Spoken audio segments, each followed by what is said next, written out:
Welcome to Love Lies Chronicles. I'd really appreciate your comment. It helps me understand if you enjoyed the story and how I can improve in future ones. I got the invite to my company's rooftop mixer on a Thursday and figured it would be exactly what it usually is: lukewarm brisket, two loud speakers, small talk about mergers I'm not paid to care about. I'm Evan Cruz, 38, a network engineer in Austin, Texas. I showed up in a navy shirt and clean boots. The man people look for when a floor of laptops won't shake hands with the Wi-Fi. I wasn't thinking about marriage, drama, or anything heavier than whether the pitmaster oversalted the ribs. Then my phone buzzed. From my wife. "Come find me." I followed the music. She was already in a semicircle with two guys from marketing and one of the sales rookies who thinks his jacket is a personality. She laughed at something unremarkable, touched a forearm for emphasis, and let the touch linger long enough to make sure I saw it. If you've been married long enough, you know the difference between playful and performative. This was performative. I stepped in with a plate and a steady smile. She introduced me like a footnote. "This is my husband, Evan." No name for me beyond the role, full resume for the guy beside her. I set the plate down and shook his hand. "Yes," I said, still smiling. "The one financing this evening." He made a polite sound and checked his drink like it had somewhere else to be. My wife's mouth curled at the corner. She'd come for a reaction and got one, just not the one she'd scripted. She tested again, a little louder. "Don't be jealous. It's harmless fun." I took a slow pull from my Topo Chico and glanced at the skyline. "I don't do jealousy," I said, easy even. "I do choices." Her smirk hiccuped. The rookie pivoted to safe ground: sports, weather, anything that didn't stick. We moved toward the bar for refills. One of her friends was already there, buzzing with gossip. My wife pitched her voice just enough for me to hear. "He's just so predictable." I leaned close, not hiding. "Predictability is the reason you have a roof, sweetheart." That landed. Not as a shout, as a fact. The bartender slid two glasses across the counter and raised his eyebrows like he'd just watched someone back into a pole. Back in the crowd, a photographer did the rounds with a camera and a strained grin. Group shot, everyone in tight. Without thinking, she angled her body away from me and toward the coworker, as if gravity had a sense of humor. I shifted one step to center and looked straight into the lens. No scowl, just a man who knows exactly where he stands. "Say, team," the photographer chirped. When the flash popped, I could feel the space between us like a draft. I handed her a drink I'd picked because I know her order. She took it, set it down without tasting, and slid her attention to the guy again. "He actually listens," she said, loud enough for the air to carry it. I nodded. "Listening is easy when you don't wake up next to the reality." "I do." The guy's laugh died on the way out. He checked his phone like it had suddenly remembered him. Small provocations kept coming. She forgot to introduce me to a VP whose projects I've rescued 3 times in 2 years. She described my job as computer stuff, then gave the office peacock a glowing LinkedIn summary for his brand vision. When someone asked where we should go after, she said, "Somewhere fun," then looked right at me and added, "So maybe not wherever he'd pick." I smiled into my glass. Fun is easier to find when someone else covers it. Her phone flashed a new lock screen, pattern I didn't recognize. I noted it and took another sip. That's a thing about me. I log what matters and ignore what doesn't. A network either routes clean or it drops packets. She'd been dropping packets for months and pretending the call never failed. Later, her hand found the coworker's shoulder during a joke that wasn't worth the touch. I didn't interrupt. I stepped half a pace back so the picture could be honest. At one point, she glanced at the ring light, adjusted her hair, and held her glass to the perfect angle for a boomerang. No ring in frame. Caption already forming in her head. "Finding my light," with a sparkle emoji. I knew the rhythm of it. Post, dopamine hit, comment fishing, the quiet disappointment when attention fades and real life returns. On a bored impulse, I tapped my phone and left a single comment under a similar photo she'd posted last week. "Don't forget who paid the bill for that spotlight." It stayed up 15 seconds before disappearing. Deleted, like you erased the piece of truth you can't argue with. The band took a break and the room split into little knots of conversation.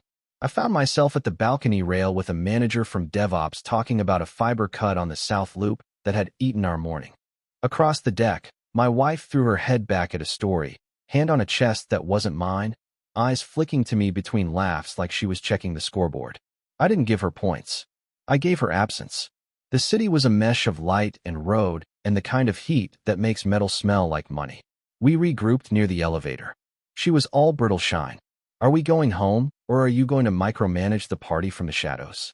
I pressed the button and watched the numbers descend. I don't micromanage, I said. I maintain standards. Doors slid open. Inside, the two of us and a couple from accounting who suddenly needed to check their watches. She scoffed. So serious, Evan. No wonder I have to manufacture my own fun. I met her eyes in the mirror. Manufactured fun has a warranty. Real joy doesn't need one. The elevator hummed. She broke eye contact first.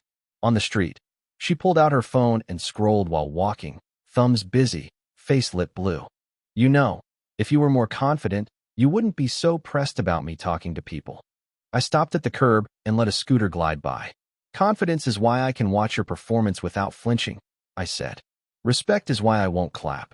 She pocketed the phone like it might bite and walked ahead. I let the space hang between us. At home, she kicked off her heels in the doorway and started a new argument with the sink for existing.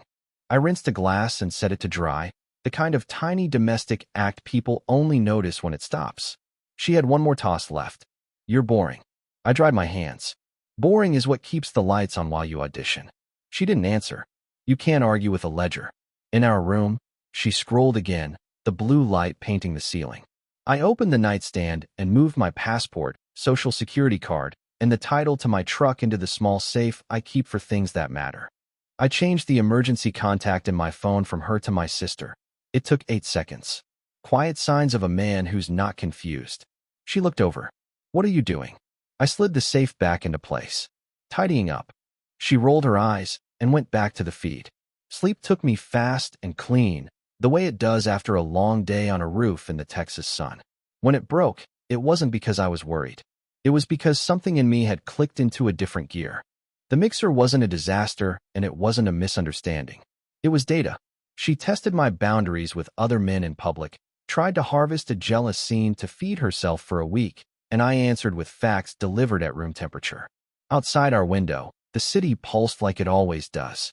Inside, a decision I couldn't unsee settled into place. Freedom had knocked. I'd just learned how to open the door without making a sound. The week after the rooftop mixer ran like a stress test someone designed on a whiteboard. Inputs, delays, spikes, repeat.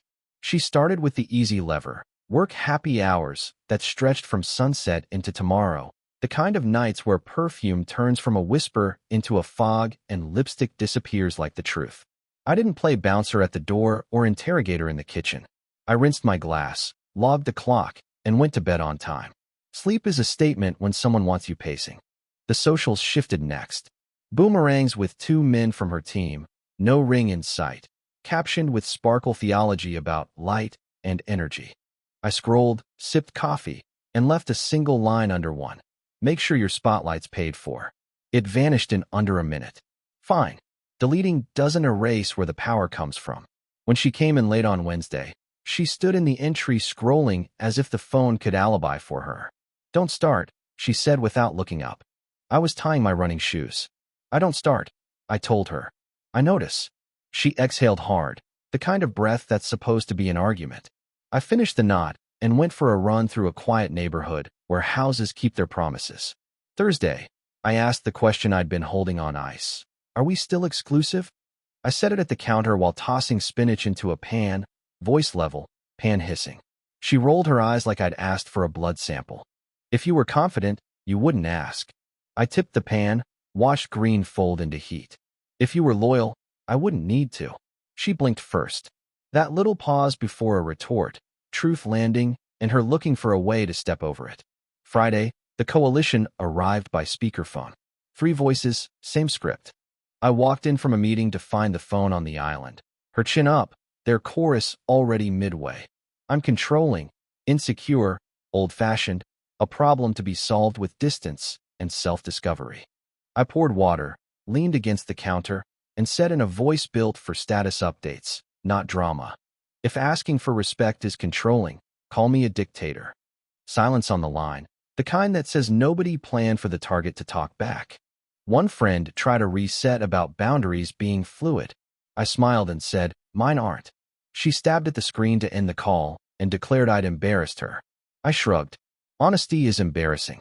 That's why people hide it. Saturday, she scheduled a girls' spa day and left in a rush.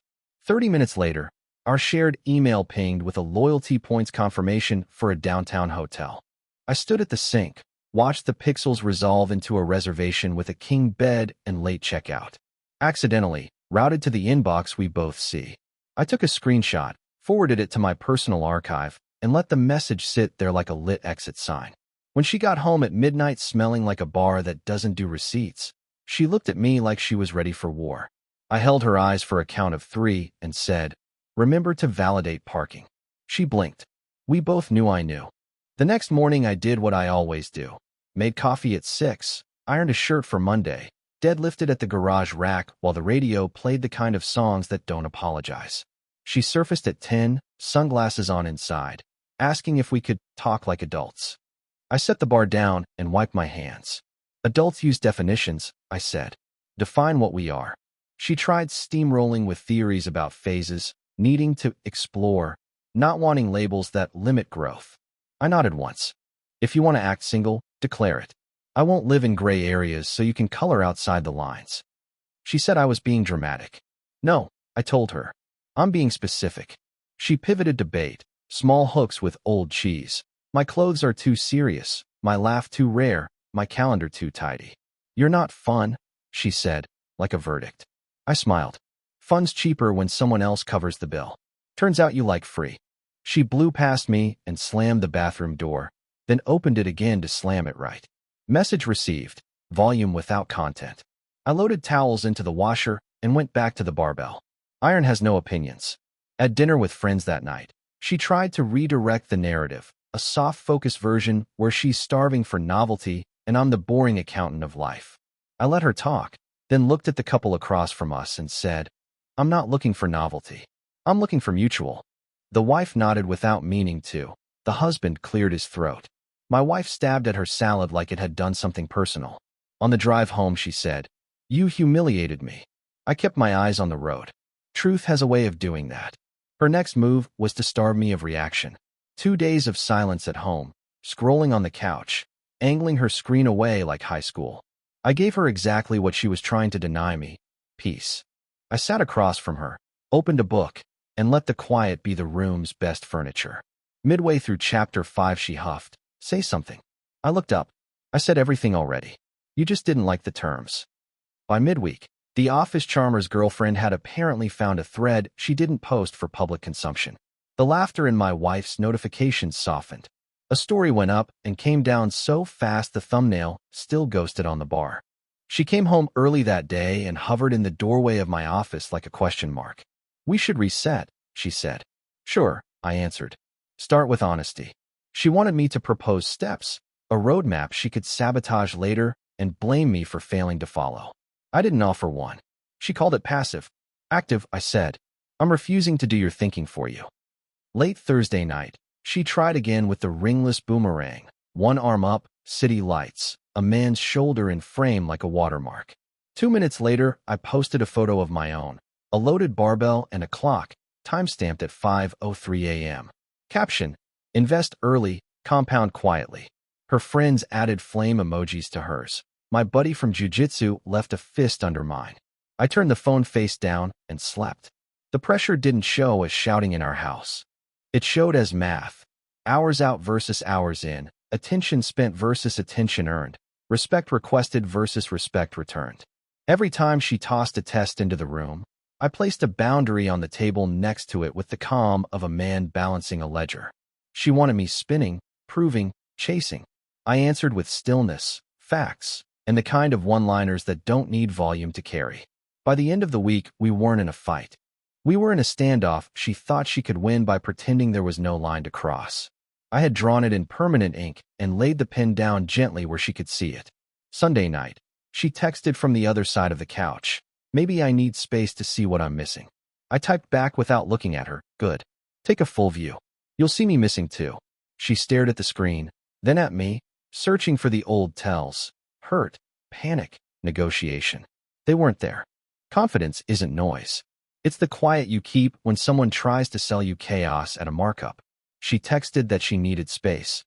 I decided to show her what space with a spine looks like. The next morning before sunrise, I drove to a small complex a mile from the office, the kind of place with concrete floors, a balcony just big enough for a chair, and a manager who likes clean paperwork. I signed a 3-month sublet, month to month after that. No drama, just a handshake and a key fob. While she was at yoga, I loaded my truck with the life that's actually mine: clothes, tools, laptop, guitar, the barbell plates from the garage, a box of documents, and the coffee grinder I don't loan even to friends. Back at the house, I left a single sheet on the kitchen island, typed, printed, signed like a work ticket. You asked for space. I'm honoring it. For anything logistical, bills, property, scheduling, email only. No texts or calls. Below it I listed what I'd already handled. Utilities split, her access to my cards removed, streaming accounts set to my personal plan only, joint grocery budget paused until we decide the next status. I closed my laptop, took one long look around the room, where we used to share Sunday mornings, and locked the door behind me without slamming it. The sound of restraint is louder than a shout. At the sublet, I set up in silence. Router first, of course, then a standing desk, then a hook by the door for keys that are now just mine. I changed the pins, the passwords, the mild habits you forget are tender until someone rubs them raw. I turned off location sharing. I removed her from my emergency contacts and added my sister, hit save, and felt the smallest clean click inside my chest. I put a single mug on the counter and one pan on the stove. Minimal isn't an aesthetic, it's a promise. By lunch I called my bank and moved my direct deposit to a new account. I canceled her authorized user status with the same tone I used to decommission a server: courteous, final, and documented. I made a spreadsheet tab named Separation Ledger, joint bills, due dates, last 4 digits, screenshots. When she later messaged, "Why did my card get declined for gas?" I replied once, "Separation in progress. Email for logistics." She wrote, "You're being petty." I typed back, "I'm being precise." The first evening in the new place, I put on old boots and lifted in the little fitness room downstairs, plates that clanged just enough to clear the static in my head. Then I biked the river trail until the sun dipped behind the cranes and the water turned that flat Texas gold. She tried calling at 7 a.m. I let it ring into nowhere and followed up with a single line: email only. It wasn't cruelty. It was containment. Chaos hates containers. She sent a paragraph about feelings, about history, about how I'd made a big deal out of nothing. I responded with 3 sentences and a bulleted list of next steps. She replied, "You're acting like a stranger." I wrote, "Or finally like myself." At noon, I walked into HR to update my address and benefits. Nothing dramatic, just the professional version of moving furniture. That's what this was now: furniture. What stays, what goes, what sits in storage until the owner proves they still want it. I didn't explain. People can smell when a man knows what he's doing. They don't need the plot. Her friends lit up our group thread with the kind of fake warmth that melts under questions. "Can we chat?" One wrote. I muted the conversation. I don't debate my boundaries with a committee that never paid a bill in my name. She posted a story that night from a rooftop I didn't recognize, still ringless in frame. A grin curated for an audience that can't help her when the check arrives. I didn't answer with a story. I answered with a schedule. Jiu-jitsu at 6, stand-up meeting at 9, code review at 1, kettlebell at 5, steaks with my buddy after. Freedom isn't a caption, it's a calendar.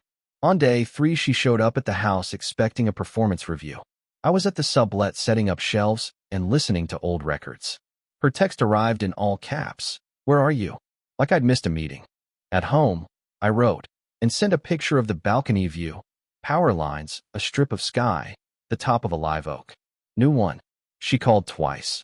I let the rings pass and watched the call log settle into silence. Then I emailed a shared Google Drive folder labeled household. Photos of furniture, serial numbers, whose name is on what, receipts where I had them. Facts are neutral until someone hates them. Midweek, the midpoint twist landed without me lifting a finger. The office charmer's girlfriend, apparently more observant than most, found DMs that didn't respect daylight. He blocked my wife to save his own skin, and a bright little rumor gust started inside her department. A mutual co-worker texted, You didn't hear this from me, but I didn't need the rest. I answered with a thumbs up and turned my phone face down. Not my problem. Gravity does what it does eventually. That night she sent, "We need to talk in person. This has gone too far." I typed agree. "So let's not go further. Email what you want divided. I'll respond with options." She fired back, "You're being extreme." I replied, "Extreme is pretending single while married and calling it energy. This is structure." No more messages came until morning. I woke before dawn again, brewed coffee, and watched the kind of light that shows you dust you'd miss at noon. I wrote a short list on a sticky note. Call lawyer. Update insurance. Inventory tools. Because a man who knows his worth keeps his paperwork current. I set a consult for Friday with a quiet attorney whose handshake says everything his billboard doesn't. When he asked for a summary, I sent 3 pages of dates and times, no adjectives. Judges respect verbs. In the afternoon, I swung by the house while she was at work and recorded a calm video walkthrough with timestamps. The couch stays, the desk goes with me, the plates are joint, the wedding album boxed and stored in the hall closet, because symbols deserve dry places even when stories change. I left the spare key on a hook shaped like a longhorn and labeled it with blue tape, for logistics. She tried charm next, the faux soft tone people use on waiters when the manager's watching. "Let's grab wine, talk like before." I smiled at the screen. The before ended at the rooftop. The after is boundaries and email. She wrote that I was cold. I set the phone down, did 3 rounds on the assault bike, and when my lungs settled, I answered. "Cold is what metal feels like when it's strong. You asked for space. I gave you weatherproof." By week's end, the sublet smelled like coffee and clean shirts. My boots lived by the door. The barbell sat against the wall like a quiet friend. I could hear the neighbors talking about weekend plans through the drywall, and for the first time in a long time the noise didn't grate. It belonged to a life that wasn't hostage to someone else's experiment. I finished my spreadsheet, updated the folder, and closed the laptop with the certainty of a man who is not bargaining with himself. She wanted to play in gray, so her choices never had to meet consequences. I mirrored her logic until it met a mirror that didn't crack. She asked for space. I delivered it in cubic feet, kilobytes, and line items. She asked for freedom. I practiced it. The kind that treats self-respect like oxygen. I wasn't loud. I was consistent. The morning after I moved out with a note and a ledger, her messages changed keys like a nervous pianist. First came the soft ones. "We're stronger than this. Let's remember who we are." Then the edge. "You're being ridiculous. Grow up." Then the plea in disguise. "At least meet me for coffee, so we can be civil." I replied once, the same sentence I'd already set in stone. Email for logistics. Anger needs an audience. I kept the lights off on that stage. By noon, she sent a scroll-length email that tried every door: nostalgia, guilt, blame, revisionist history. I trimmed it to items and answered like a change request. Dates, bill splits, property inventory, the timeline for ending the lease on the house if necessary. She wrote back, "This is cold." I typed, "This is clear." That evening she appeared at my sublet unannounced, the perfume I used to like arriving a second before she did. She leaned a shoulder against the doorframe and let the neckline do the talking. "I figured we could discuss without rules," she said with a smile that wanted to be a shortcut. I stepped outside and closed the door behind me, so the boundary wasn't theoretical. "Rules are what keep games fair," I said. "We aren't playing anymore." She tried to step past me. I didn't move, and I didn't touch her. "Email," I repeated. The word worked better than any speech. She laughed in that bright, brittle way that carries down a hallway and walked off like the building offended her. The next act was financial theater. "I'll take the car then," she texted. I replied with a photo of the title and payoff, my name circled, and a calm note. "Joint vehicle available Tuesdays and Fridays. Keys in the lockbox by noon. Code in your inbox." She shot back, "You're unbelievable."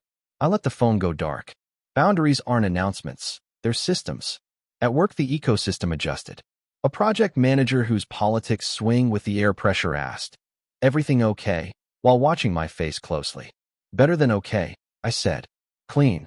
He nodded like he'd heard a memo only I'd read.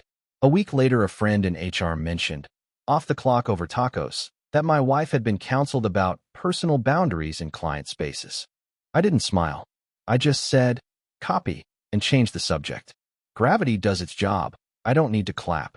Her friend group cracked along old fault lines. One sent a DM at midnight. I didn't realize how far it went. I'm sorry for my part. I replied, no need to apologize to me. Just stop encouraging chaos. Another doubled down with a thread about controlling men that got 3 likes and 2 yawns. I didn't read to the end. The people who need me to be a villain don't get a rewrite.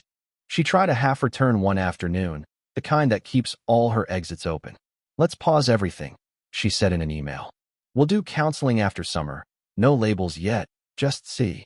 I reread the line twice because buried under the fog was the old pattern. Keep me warming the bench while she works the crowd. I answered with one paragraph that any adult can live with. I'm available for solutions that start with honesty, continue with exclusivity, and end with respect. Anything else is a stall. Declined. She wrote back, so that's it? I didn't reply. The truth doesn't crave echo. She came to the house another day while I was there dividing kitchen gear. She watched me photograph the Dutch oven and the blender for the inventory and said, "Since when do you care about this level of detail?" I said, "Since you stopped caring about any." We were quiet then, the kind of quiet you can hear your history breathing in. She wandered to the entryway where I'd left the spare key on the Longhorn hook with blue tape labeled for logistics. Next to it sat my sublet lease, a copy for her records, and a key to nothing she owned. Her face changed in stages, annoyance melting into surprise, surprise into something close to grief. "You're really done," she said, not as a question. I met her eyes for exactly as long as a truth deserves and let silence do the math. The emails shifted again. She accused. Then she softened. Then she tried memory like it could be leverage. What about the trip to Port Aransas? She wrote, "Remember the storm and the lights going out?" I wrote, "I remember us working together until morning," and left it there. If the memory doesn't convict you back into better behavior, it's just a photo filter. Neighbors adjusted, too. The older guy across the hall in my new building nodded when we crossed and said, "You keep good hours." I said, "Makes the rest of life easier." At HEB, a cashier I'd seen with my wife more than once asked if she was doing okay. I said, "She's finding what she needs," and bagged my own groceries. You can live in a small town inside a big city if you stand still long enough. The trick is to keep walking. She tried seduction again on a rainy night. Same perfume, same playlist she once said reminded her of us. It reminded me of track changes in a document, red lines where language used to fit. She reached for my hand. "You can't just erase what you did by acting like you didn't," I said quietly. "That's not cruelty. That's continuity." She left without slamming anything. Progress. Then came the panic texts, the ones you can feel coming before they land. "I messed up." Pause. "We can fix it." Pause. "Tell me what you want." I wanted what I'd wanted since the rooftop. Respect without a referee, truth without a subpoena. I typed, "I want you to want honesty more than attention. If you ever do, you'll know how to find me. Until then, logistics only." She responded with a single word, "Wow." That's what people say when they run out of arguments. By the end of the month, the noise had thinned. Her friends had less to say. The office charmer avoided our building entirely. Even rumors get tired.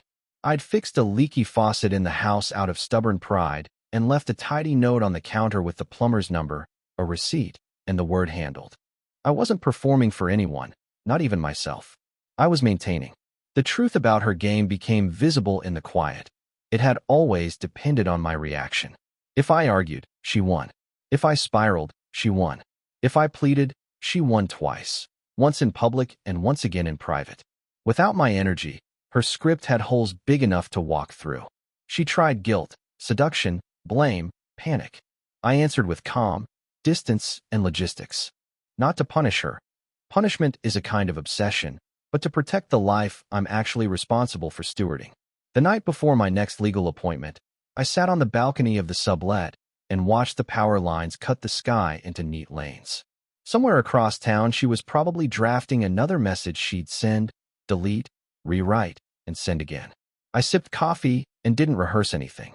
She wanted the old me, the one who would fix, cushion, explain, perform. That man retired the day she started treating marriage like a game show with me as the consolation prize. What happened next would be simple and documented. Consequences have a way of looking cruel from the losing side. From the winning side, they look like the rules we all agreed to when we grew up. In the end, It wasn't my speeches that undid her game. It was my silence. It wasn't my anger. It was my absence. When attention stopped being the currency, she ran out of budget. And when she finally looked up and saw the ledger balanced, the lease signed, the key on the hook, there was nothing left to negotiate. Only the sound of a door that had already closed, gently, on the last of the performance. The lawyer's conference room smelled like dry paper and old coffee, my kind of truth. 2 pens, 2 folders, 1 clock that doesn't care who's nervous.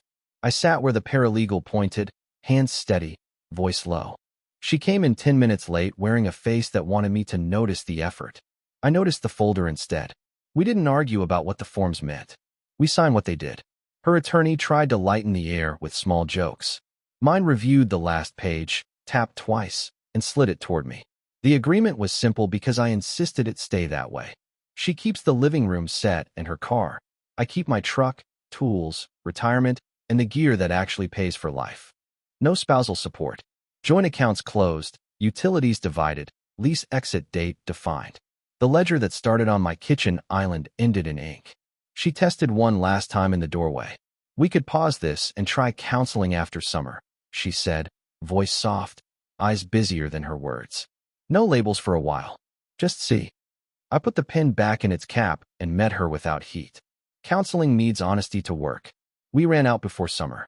She swallowed an answer and left with her folder tight to her chest, like it contained a version of us you could laminate and reuse. The elevator doors closed on the last of our noise. My life didn't explode after that. It organized. I moved out of the sublet into a place that fits on purpose, a 1-bedroom with a balcony big enough for a chair and a grill pan that lives on the stove, because steak is a Thursday now. I put a hook by the door that holds only my keys. I gave HR the new address and removed a name from a beneficiary line I should have changed sooner. My brother helped me hang shelves. We didn't talk about her. Men don't avoid feelings. We avoid pretending. Sundays recalibrated. Coffee at first light, river trail by 8. A call to my sister while the sun crawls over the power lines. Jiu-jitsu twice a week. A ride on Saturday if the wind's decent. I cook more than I used to because cooking for one can still be a ritual, not an apology. Her messages didn't stop immediately. Hope you're well, she wrote 2 weeks after the signing. Heard your project launched. Then a photo from Port Aransas, the same stretch of sand where we once stayed awake through a storm, laughing when the power died. Remember this? I typed and deleted 3 replies before sending none. There's nothing to negotiate after the ledger closes. We made logistics the last thing tying us together.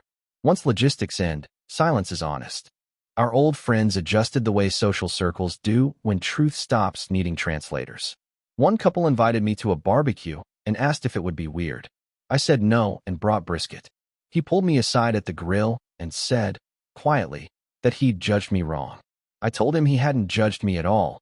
He'd judged the story he was given. He nodded and flipped a rack of ribs like repentance could be basted. We sat in the shade and didn't make a speech about it. I ran into the office charmer at a gas station. He saw me, looked at the pump, and suddenly remembered he needed a receipt. I kept my eyes on the numbers rolling under the glass. There was no speech to give. Occasionally, something small flickers. A song in a grocery aisle we used to play on Sundays, a coffee mug we argued over keeping, a restaurant host who asks if both of us will be dining. The flicker fades quick. Love is a choice, and so is dignity. When one disappears, the other shouldn't. I boxed the last of what remained at the house. The wedding album, a few cards we wrote when words were easy, a tie she gave me that never fit. I didn't keep them out of bitterness or nostalgia. I returned them because they weren't mine anymore. I drove to her place on a bright afternoon and left the box on her doormat with a simple note. These belong with your story. On the ride home, I rolled down the window and let the heat do what Texas heat does. Make you appreciate shade you built yourself. Work noticed the difference before I did. I wasn't nicer or louder. I was cleaner. Meetings landed quicker.